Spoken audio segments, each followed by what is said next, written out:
নমস্কার বন্ধুরা, আমি কল্পনা প্রতিদিনের মতো চলে এসেছি দেখো আরেকটি ব্লগ নিয়ে। মাথা খুব গরম আছে। হ্যাঁ, এই যে সকাল থেকে এই দেখো, এই যে কি রান্না, শুধু কাঁচা কাচি ধোয়া পাকলাই, এই যে গরম গরম ভাত এখানে। আর এখানে হচ্ছে পালং শাক বেগুন দিয়ে রসুন দিয়ে ফোড়ন দিয়ে কালো জিরা রসুন ফোড়ন দিয়ে ভেজেছি। আর এখানে দেখো এটা কি করে নিয়েছি, এখানে করেছি এই যে ধনে পাতা বাটা। হ্যাঁ, আর এখানে দেখি এটা এটা না, এটা হচ্ছে এই যে মাছের ঝোল।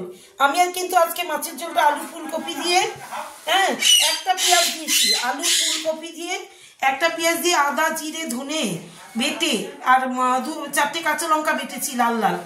বাবুকে বলেই দিয়েছি যে পাতলা করে, একবারে পাতলা করে। অনেক দিন ধরে এই এত রিচ খাবার খেতে খেতে পেটের অবস্থা খুব খারাপ হয়ে গেছে। আজকে কিন্তু দেখে মাছের ঝোল, এই যে কাতলা মাছের ঝোল করেছি আজকে, কোনো মাংস টাংস কিচ্ছু না।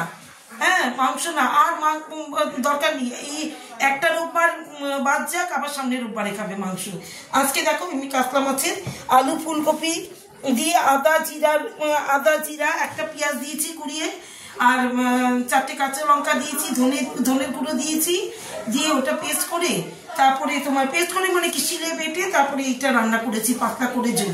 এও রান্না করতে করতে আমি চলে গেছি আমার বাড়িতে, ওই যে 5 নম্বরে যতীন দাসে মেলার মাঠে, বৈশাখী মেলার মাঠে, এখানে ওইখানে লোক এসছে, সেই ওইখানে ওরা ফোন করছে সমানে। আবার আমি আমার ছেলে গেলাম এখান থেকে, দৌড়ে গেলাম এখান থেকে, ওই যে ম্যাজিক কার্ডগুলো আছে না 10 টাকা করে ম্যাজিক কার্ড, এই জাতসনগর থেকে গেলাম ওইখানে একটুখানির জন্য 20টা টাকা।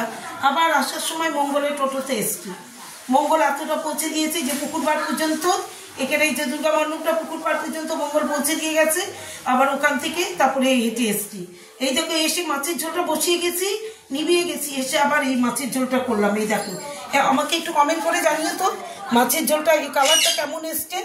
হ্যাঁ, আমি এইভাবেই এই মাছের ঝোলটা রান্না করি। তাহলে শুভ দুপুর, সবাই ভালো থেকো, সুস্থ থেকো, টাটা।